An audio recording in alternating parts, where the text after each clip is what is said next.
Sino ka ba? Please help me. Anong meron sa kanya? Biglang sumakay ulit sa kotse ko. Please help me. Okay, upo ka na lang dito.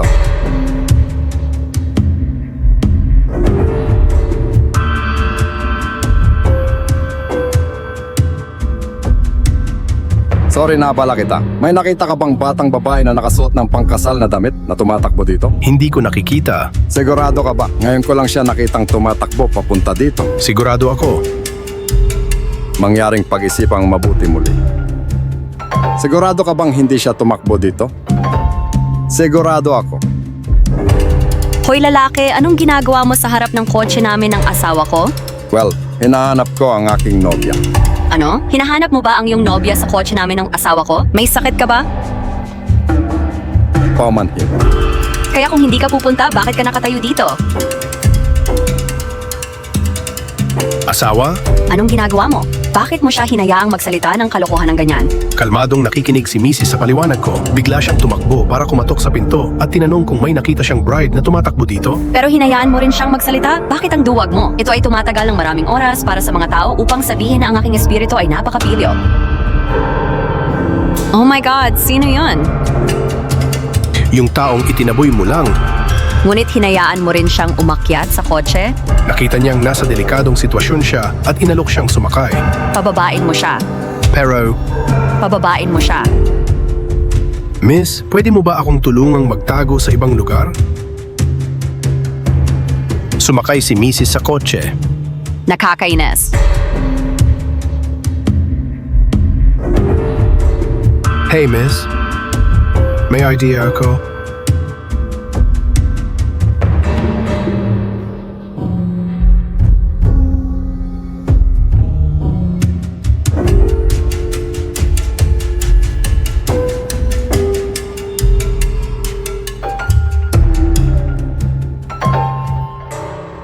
Asawa, naunang pumasok si Mrs. sa bahay. Pagkatapos ay kinuha niya ang mga gamit para sa akin. Naalala mo pa ba na lalaki ka?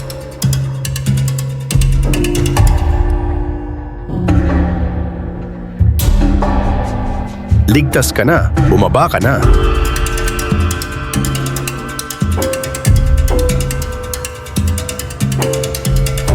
Sa ngayon, mangyaring manatili sa aking bahay. Pagkatapos ay gagawa ako ng paraan upang matulungan ka. Panigurado. Pasok na tayo. Pumasok ka dito.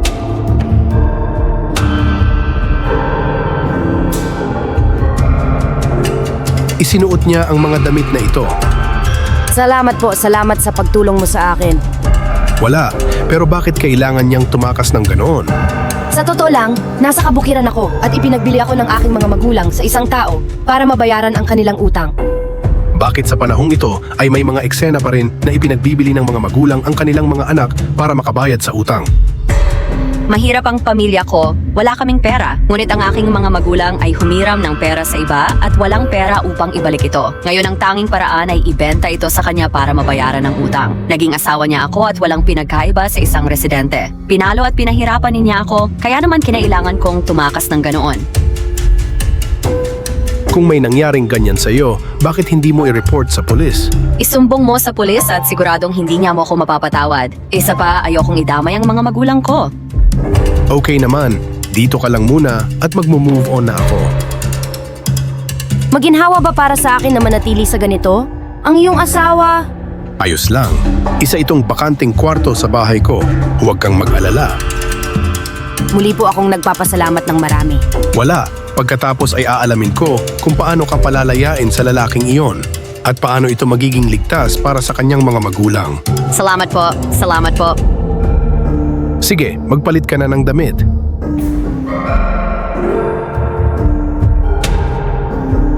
Anong nangyayari? Palayain mo ang asawa ko. Pero bakit ka nandito? Ito ba ay isang kakaibang bagay? O dapat ko bang palayain ang iyong asawa? Tanong ko sa'yo, saan mo itinatago ang aking nobya? Manatiling kalmado, ilabas mo muna ang asawa ko. Saan mo itinatago ang asawa ko? Bitawan mo ako? Tumahimik ka. Nakatayo ka pa ba dyan? Sabihin mo na iwan niya ako. Kuya, hayaan mo na lang ang asawa ko. Saka ano ang pinag-uusapan natin? Makipag-ayos? Bakit kailangan kong makipag-ayos sa'yo? Ngayon ay binibigyan kita ng dalawang pagpipilian. Isa, pakawalan mo ang asawa ko. Pagkatapos ay pakakawalan ko ang iyong asawa. At dalawa, hindi mo bibitawan, mamatay kasama ko. Hoy lalaki, dahan-dahan lang. Yung tipong kaduwagan. Lalaki ka ba? Ikaw ba ang asawa ko? Ha? Sinabi ko na sa'yo, hindi mo maitatago sa akin. Oy babae, bakit ka nandito sa labas? Sabi ko tawagan mo siyan sa kwarto. Halika na baby, sumama ka sa akin dito. Imposible. Hindi siya dapat sumunod sa kanya. Pumasok ka na sa kwarto. Iwan mo ako. Kuya, kalma lang na. Wala akong oras makipagtalo sa inyo. Pakakawalan mo ang asawa ko. Pero mahal mo ba siya? Tama, hindi ko ito mahal. Kaya ano, ngunit ito ay negosyo ng aking pamilya. Pinasali kita. Okay naman, pinitawan niya siya. Susundan kita.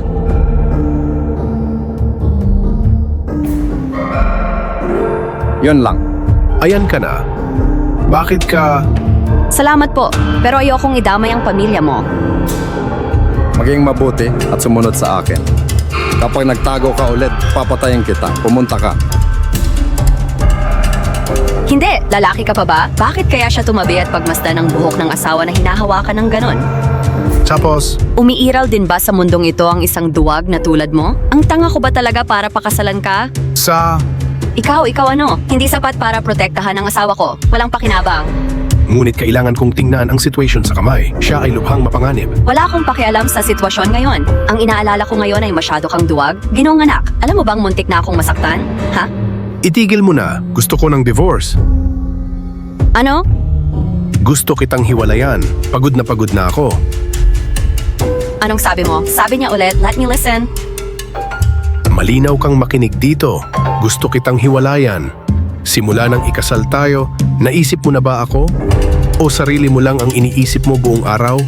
Ikaw ay aking asawa, tapos iniisip ko, kakaiba ang ugali niya, nagpipigil din ako, ngunit hindi sa pagkakataong ito. Hindi na ako makapagpigil. Hindi kita kayang makita sa ganoong panganib nang hindi kita nailigtas.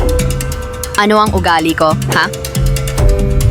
Ganito, sarili lang niya ang iniisip niya buong araw. Nakita niya ang mga taong nasa panganib, ngunit hindi niya sila nailigtas. Okay lang ba yon? Manahimik ka na. May karapatan ka bang sabihin yan sa akin? Sa tingin ko wala na tayong swerte. At hindi na kailangan pang ituloy ang kasal na ito. Paalam.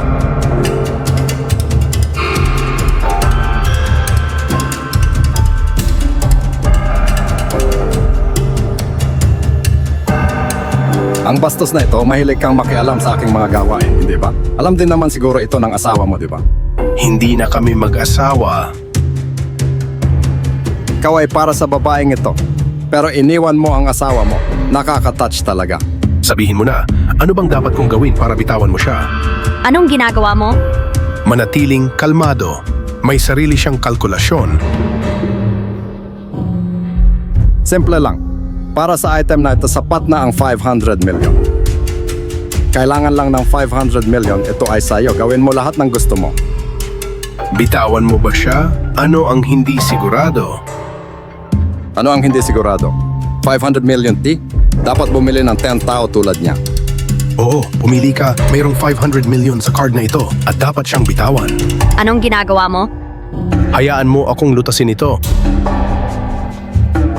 Eto. Napakagaling mo. Nagulat ako dahil sa'yo. Okay naman, sa'yo ito. Hangad ko ang kaligayahan ninyong magkasama. Sabihin mo na, bakit mo siya binigyan ng ganon kalaking halaga? Paano kung malaman ng asawa mo? Paninigurado ko, siya at ang kanyang asawa ay wala ng anumang kontak sa isa't isa. Anong ibig mong sabihin? Lahat na lang hindi kanya naiintindihan. Hindi na rin siya nito mahal. Ang gusto niya sa kanya ay pera lang. Tumigil ka. Huwag kang masyadong malungkot. Ngayon, nakatakas din ako sa bastos na yon. May gusto ka bang gawin ko para sa'yo? Pwede mo ba akong ilayo dito?